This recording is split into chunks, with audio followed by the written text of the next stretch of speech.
Good morning, everybody. We're here with Brenda Eddy from Brett Roofing. I'm Sylvia Nauf. I'm with the LSA. Now we'll just jump in with the questions. So, Brenda, let's start. Since not everybody might be familiar with Brett Roof, can you give a little background on Brett Roof and a little background on yourself and how you ended up working in loyalty? Well, sure. So Red Roof was started in like 1973. We've been around now for almost 50 years, owning, operating, and franchising hotels. We're now entirely franchised. We've got 4 brands. We have Red Roof Inn, Red Roof Plus. We have the Red Collection, which is a soft brand, sort of boutique type hotels, and we have an extended stay brand, Hometown Studios. So all combined, we have a little over 650 locations across the United States. We have a couple in Japan, Brazil, and are about to open one in Canada. So we are branching out internationally. Nice. Our loyalty program has been around for, probably close to 17, 18 years. We now call it Ready Rewards. And how did I get into loyalty? I think you asked me that. Yes. Well, I'm not going to reflect all the way back, and we're certainly not going to toss out any dates, okay?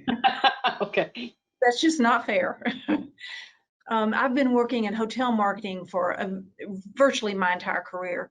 So I started at Holiday Inn headquarters right out of college when they were still in Memphis, Tennessee. So that tells you how long ago that was. And, I was exposed to loyalty there very early because, in fact, Holiday rolled out the very first hotel loyalty program called Priority Club, and they rolled it out right after American Airlines introduced the whole concept of a loyalty program, in airlines. And it was an absolute game changer, for both companies. It does pay to be first. And being thrown into that, right out of college, I learned quite a bit. You must have seen some great developments throughout the years.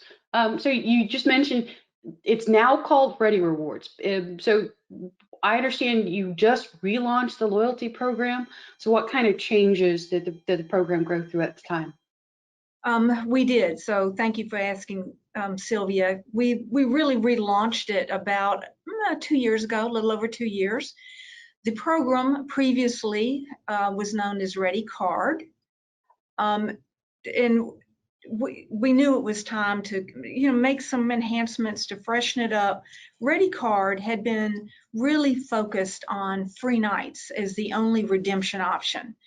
So while they remain the most popular reward, and they are really with all hotel programs, with a growing membership and growing point balances, we recognized that a lot of our members wanted some other redemption options. So we added an option to redeem your points for discounts, an online gift card and merchandise catalog, and we renamed the program to go along with those enhancements. So we called it Ready Rewards, and we added the tagline Beyond Free Nights, because indeed it does go beyond that now.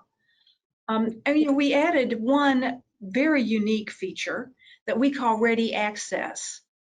And that is giving our members access to a membership-only coupon site that has literally thousands of coupons on it for everything from local restaurants to amusement parks, car rentals.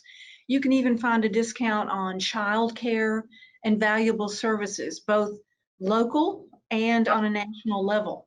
And that's totally free to our members. They don't use points for it. It's just access to coupons they would not otherwise have access to. So this is, if you're a member, you have access to these coupons. Correct. Interesting.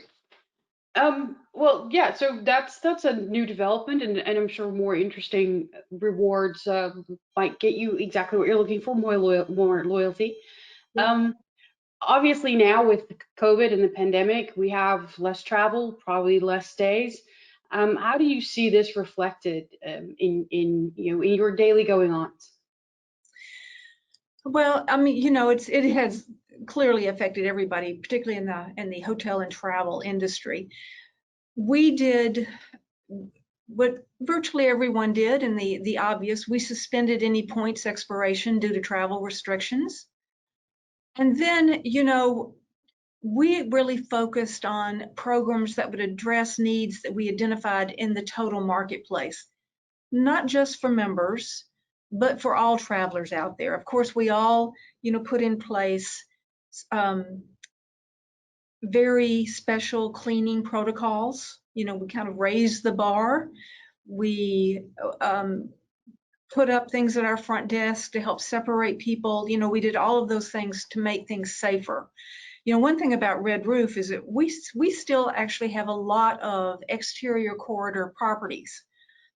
Exterior properties, corridors, eliminate the need to go through a lot of common area, hallways, elevators, things that do present more of a risk for people. And a lot of our rooms, have individual heating and air conditioning units so that they are constantly bringing in fresh air from the outside as opposed to shared air. So we are communicating all of those things frequently, to our members, and to our past guests, to give them more confidence that traveling can be safe today. Then we also developed special programs, again, to identify those needs we saw just developing out in the marketplace. So for instance, students who are displaced from their college campuses.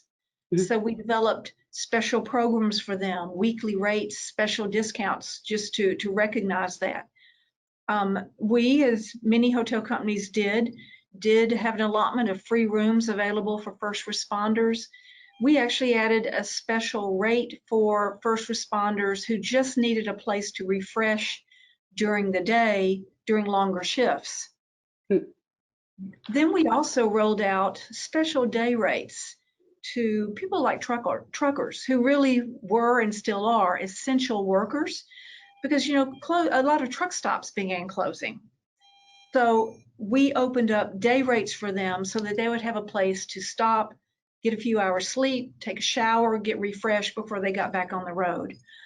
And then we also saw a need with workers who suddenly found themselves displaced from their office setting and needed a quiet place to work. You've got 2 or 3 kids at home, you have a partner who is also working from home, you're taking turns, taking care of the kids and doing the homeschooling.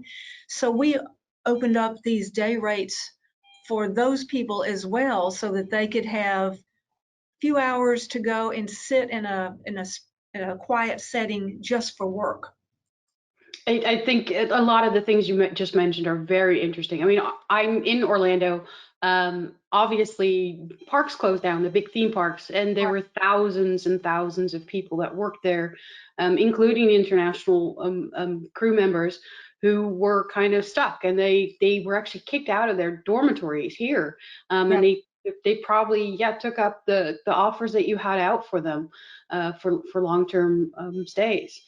Some of these actually sound like good things to keep in place. I definitely know for the office kind of setting, Chris had to deal with some construction at home.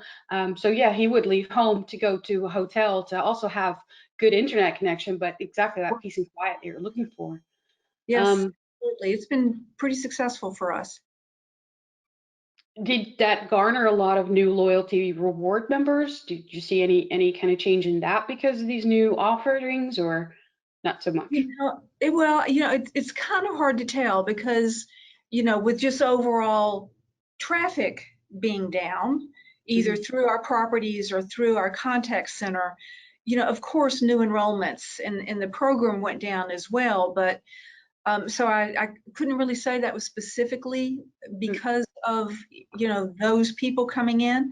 I know it did help, frankly, to keep a lot of our hotels open. We had very few hotels that closed, during the initial days of the pandemic, I should say.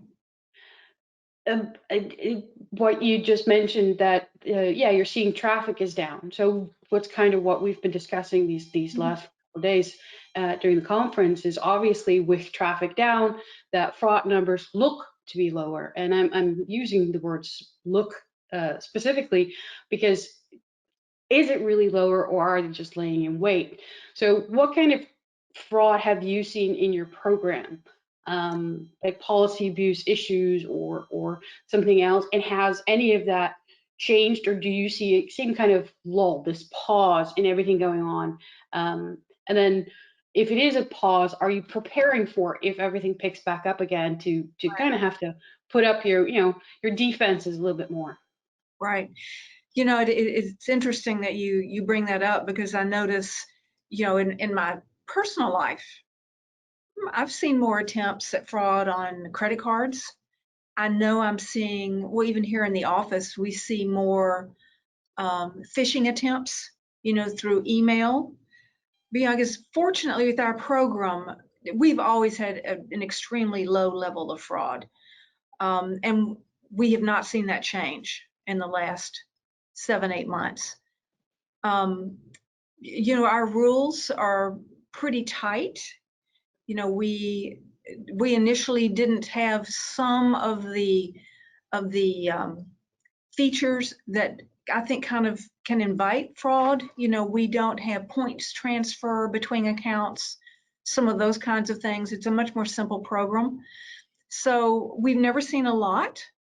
Um, the fraud that we have seen, most of it has always been internal. It's been, hotel employees manipulating stays to earn points. But again, we learned that quickly and we've locked down those avenues as well. So I very rarely see an instance. Have you seen, sorry to interrupt, have you seen any changes in the fraud since you now offer more types of rewards with the new program? Yes, of course. When we initially introduced, as I think most people did, when we introduced the ability to buy gift cards, we saw we saw people taking an interest in that, and that's when we saw people trying to manipulate accounts so that they could consolidate points.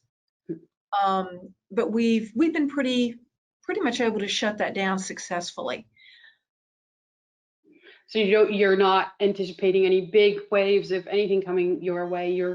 You're pretty confident in the security of your program. Let's say confident, but we always keep an eye open.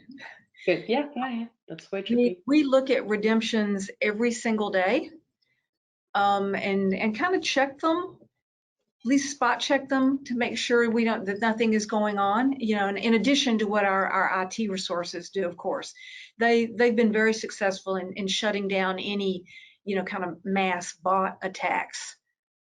So we're really down to kind of individuals, which can be harder to identify, but we manually look at redemptions every day to see if we can spot a problem before it becomes a problem. Spot the pattern. It's interesting that you're saying that in internal fraud, exactly like employees trying to manipulate something so that they get the benefits. Because when you talk about loyalty fraud or fraud in general, people still have this image of the hacker from outside coming Right, in, right, and not all these internal cogs and wheels that can corrupt something as well. right. And I've heard from some of my peers, in other hotel companies, other programs, that's really their biggest concern as well. I mean, you try to keep your program touchable enough for people who need to touch it to take care of your guests. And sometimes if you leave some of those doors open, the wrong people will try to go through them. But again, we've pretty successfully closed all those kind of loopholes as well. So you're saying a lot of your hotels. Feeling pretty good. Sorry. Yeah. You're saying not a lot of your properties have had to close during the pandemic.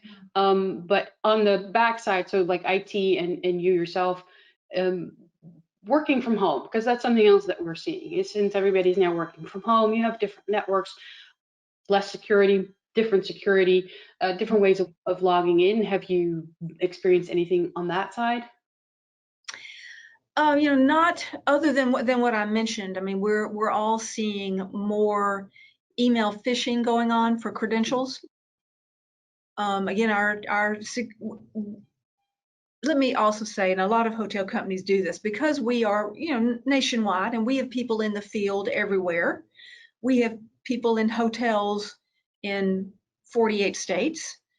So the vast majority of our associates have always worked outside of the corporate office.